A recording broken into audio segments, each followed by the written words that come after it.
ಆಗಿರುತ್ತೆ. ಯಾವುದೋ ಒಂದು ಡಿವಿಷನ್ ಮಿಸ್ ಆಗಿರುತ್ತೆ ನೋಡಿ, ಒಂದೆರಡು ಡಿವಿಷನ್ ಹೊಸ ಡಿವಿಷನ್ ಆ್ಯಡ್ ಆಗಿರುತ್ತೆ, ನೀವು ಆ್ಯಡ್ ಮಾಡಿರೋ ಅಲ್ಲಿ ಚೆಕ್ಕಿಗೆ ಹೋಗಿ ಟ್ಯಾಬ್ ಡಂಪಿಗೆ ಹೋಗಿ,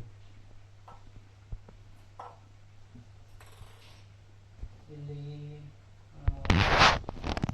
ಪ್ರಾಡಕ್ಟಿಗೆ ಹೋಗಿ ಲ್ಯಾಪ್ ಒಂದು ಸೆಲೆಕ್ಟ್ ಮಾಡಿ.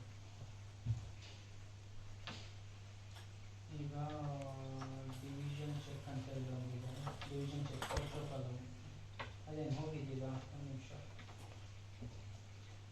ಫಾರ್ಮುಲಾ ಹೋಗಿದೆ. ಓಕೆ, ಫಸ್ಟು ಫಿಲ್ಟರ್ ಹಾಕಿ, ಇದನ್ನ ಫಿಲ್ಟರ್ ತೆಗೆದು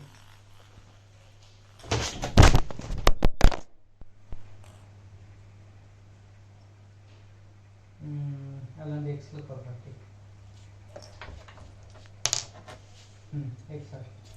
ಎಕ್ಸ್ ಲುಕಪ್ ಫಸ್ಟು ಇಲ್ಲಿ ಇದರಲ್ಲಿರೋ ಡಿವಿಷನ್ ಸೆಲೆಕ್ಟ್ ಮಾಡ್ಕೊಳ್ಳಿ.